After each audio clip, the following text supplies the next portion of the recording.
Villavele, Xicabay, Elisa Chavarrea, a nombre del Gobierno del Estado de Yucatán, la Secretaría de la Cultura y las Artes, le damos la más cordial bienvenida a estas actividades que hemos preparado para ustedes de cultura en línea. El día de hoy continuamos con las clases de lengua maya. Hemos preparado una serie de frases para ustedes y aprovechando que ahorita estamos en casa y disfrutando en familia, vamos a presentarles cómo dirigirnos a nuestros parientes cuando estamos en casa. Para eso usamos la frase inlacop. Parientes lo decimos inlacop. Eso significa, una vez más, inlacop. Y bueno, si queremos dirigirnos a papá que está en casa, le decimos, puede ser de tres maneras. Usamos inyu, tat o tata. Inyu, tat o tata, que significa papá. Si queremos dirigirnos a mamá, decimos na, o también usamos mama, que ya es de uso coloquial. Una vez más, usamos na o también usamos mama. Si tenemos hermanos en casa, podemos dirigirnos a nuestra hermana y decirle kik. Una vez más, kik.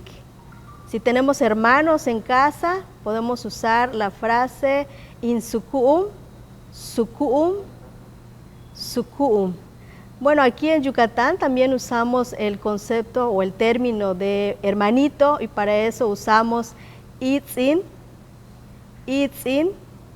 Y también un dato curioso aquí es que creo que solamente aquí en Yucatán usamos para referirnos al último de los más pequeños, el hermanito, que es el shtup, shtup.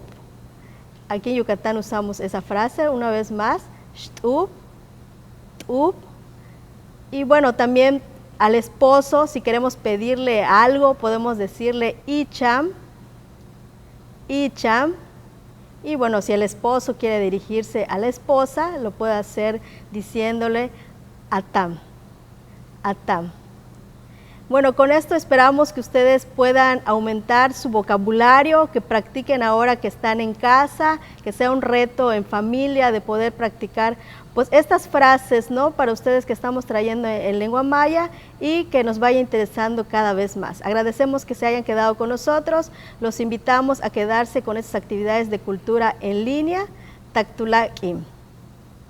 Juntos transformemos Yucatán. Gobierno Estatal 2018-2024.